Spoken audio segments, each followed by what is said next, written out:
Imagine this. You're wandering through the lively cobblestone streets of 17th century Paris. The air carries a curious mix, sweet hints of lavender and orange blossom, tangled with the less pleasant scent of crowded city life. Elegant figures sweep past you, their heads crowned with towering structures of powdered hair. At first glance, it looks like eccentric fashion, but it was so much more. Those wigs weren't just decoration. They were symbols, disguises, and sometimes even armor.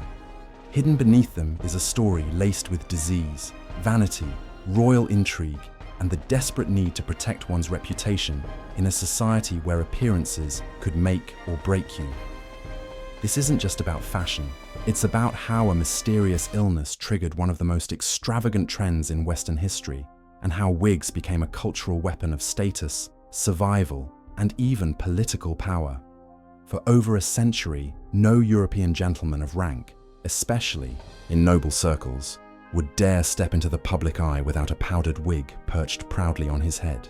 These wigs, sometimes towering so high they could brush the ceilings of carriages, were never just fashion accessories.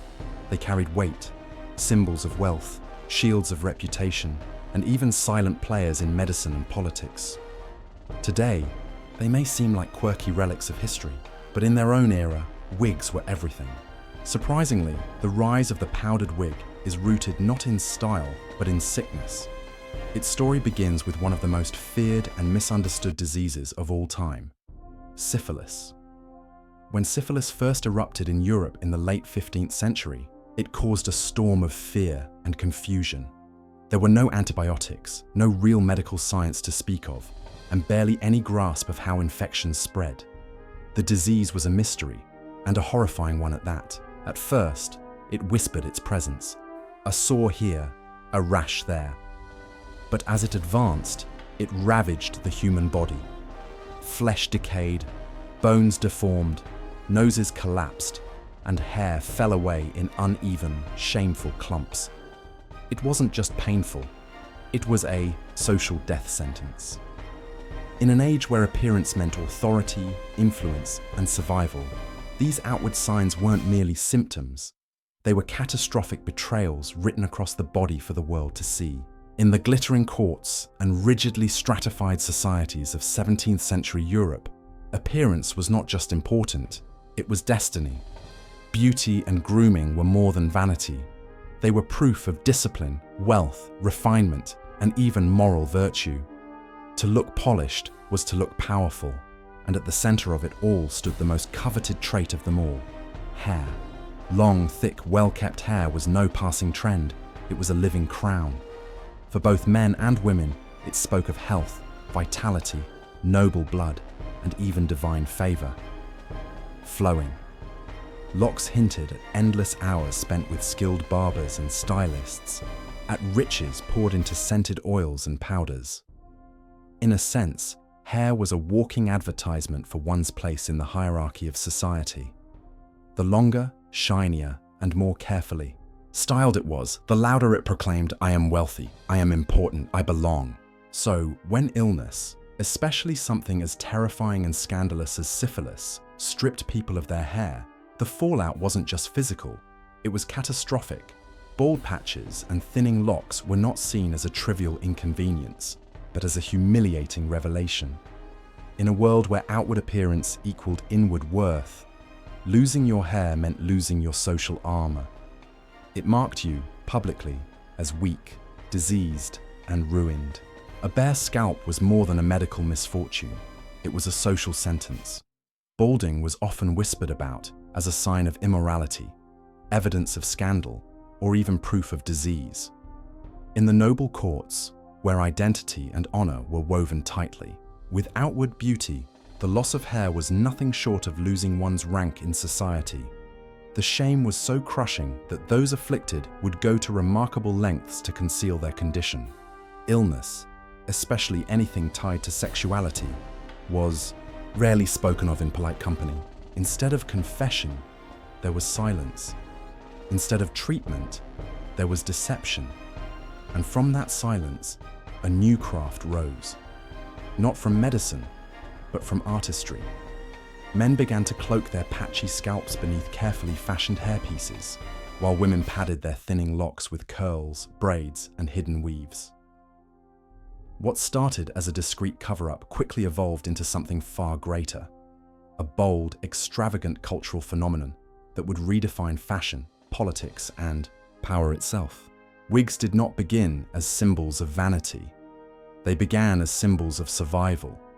They were camouflage, shields against shame, and in the process, they transformed fashion forever.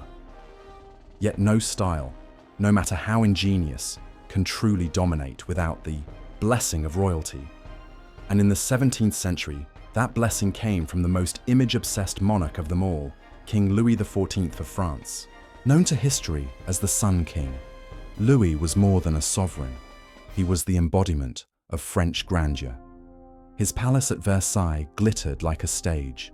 His portraits gleamed with golden rays, every detail designed to radiate youth, strength, and immortality.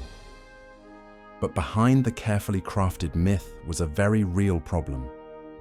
Louis began losing his hair before he was even 20. For a king determined to be seen as eternal, baldness was unacceptable. It did not fit the legend he was building. So Louis turned to artifice. He summoned not one, not two, but dozens of wig makers, at one point as many as 48, whose sole task was to construct a new image for their king, strand by strand. These were no ordinary wigs. They were vast monuments of hair, flowing, towering, and dramatic, engineered to elongate his silhouette and magnify his presence. Each wig was more than a disguise. It was a crown reinvented, larger, more versatile, and far more revealing of status. With every powdered curl, Louis was not just covering his scalp, he was reshaping the very language of power. As with all things in fashion, the will of the king soon became the will of the court. Louis's towering wigs were not just ornaments, they were declarations of loyalty. To imitate his style was to align oneself with the very source of power. To reject it was to risk social exile. Very quickly, no gentleman of noble standing could appear at Versailles or at any royal gathering without a peruke, the formal name for these extravagant wigs. Political meetings, balls, and ceremonies became seas of powdered curls, each one a silent pledge of devotion to the image of the Sun King. But beneath the flourishes and perfume, wigs carried a darker, more practical function. They were masks, carefully engineered to conceal what could not be spoken of aloud. A finely crafted wig could hide not just thinning hair, but oozing sores, scarred scalps, and the pockmarks left by diseases like syphilis and smallpox. In a world obsessed with appearances, wigs transformed sickness into elegance, rewriting the body's failures into symbols of style. And there was another enemy lurking among the curls: lice. With hygiene primitive and combs rarely clean, lice were a universal nuisance. But wigs offered a strange kind of solution. Men and women shaved their heads beneath their perukes, and when the itching grew unbearable, the wig could simply be removed and boiled, something far easier than delousing one's own natural hair. Wig makers of the 18th century weren't just stylists, they were craftsmen with a touch of alchemy. They invented clever methods to wash, treat, and repowder wigs, giving each one a kind of second life. Imagine it as a luxury spa treatment, but not for your own hair, for the elaborate creation perched on your head. Over time, wigs became more than just a fashion accessory. They grew into works of art. The powdered look, which most of us today picture as plain white, was actually a vibrant fashion statement. Among the wealthy, wigs appeared in soft violets, icy blues, silvery greys, and even playful pastel pinks. For many aristocratic women, wig color became as seasonal and personal as choosing a dress. And the powder itself? That was the secret ingredient. Far from being decorative fluff, it served practical purposes: absorbing sweat, hiding unpleasant odors, adding fullness, and keeping those towering styles in shape. Recipes varied: rice powder, starch, talcum, even chalk or plaster of Paris for the most extreme. Not exactly kind to the scalp, but the magic was in the fragrance. Wig powder was often blended with lavender, rose petals, or citrus oils, filling rooms with a refined aroma that conveniently masked the less than pleasant smells of an age before deodorant. The result was a society where wigs weren't limited to kings or nobles. Almost everyone, from refined ladies to ambitious men of lower rank, adopted some form of artificial hair. It was style, status, and scent woven into one cultural phenomenon. The wig was never just hair. It was power, prestige, and performance. The bigger the wig, the bolder the illusion. From kings seated on gilded thrones to merchants in crowded markets, wigs swept across Europe like wildfire. But they weren't, all created equal. This is where the phrase "big wig" was born. In the 17th century, it wasn't a metaphor, it was literal. The towering, snow-white structures on men's heads were status symbols, a public declaration of wealth and authority. The higher the hair, the higher your place in society. By the late 1600s, wigs were no longer a passing fad. They were an empire of their own. France even founded a wigmakers guild to control the booming trade, elevating wig craftsmanship to an art form. By the 1770s, nearly 1,000 masters worked in France alone, producing creations so expensive they cost the same as several months' wages for a laborer. And like every trend of the elite, once the aristocracy wore wigs, the rest of society followed. Blacksmiths, shopkeepers, and apprentices powdered their hair, walking the streets with the swagger of nobles. The upper classes were horrified. One French noble, the Marquis de Mirabeau, raged after discovering that a refined gentleman he had greeted was actually his blacksmith's son in disguise. For the aristocracy, this was more than imitation. It was invasion.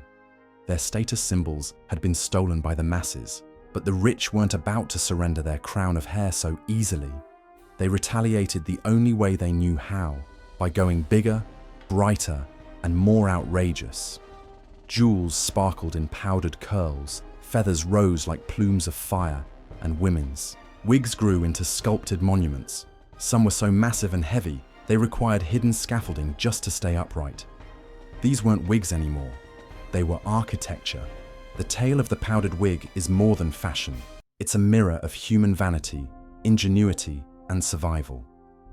Wigs weren't born out of beauty alone. They were forged in the fires of disease, insecurity, and the endless hunger for social recognition. At first, they were camouflage, concealing baldness, scars, and the marks of illness.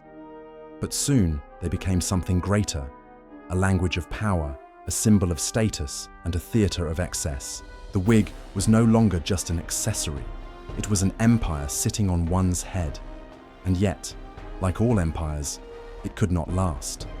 The wig evolved from medical necessity to aristocratic obsession, and finally, to a relic, an echo preserved in gilded portraits, behind museum glass, and in the phrases we still use today.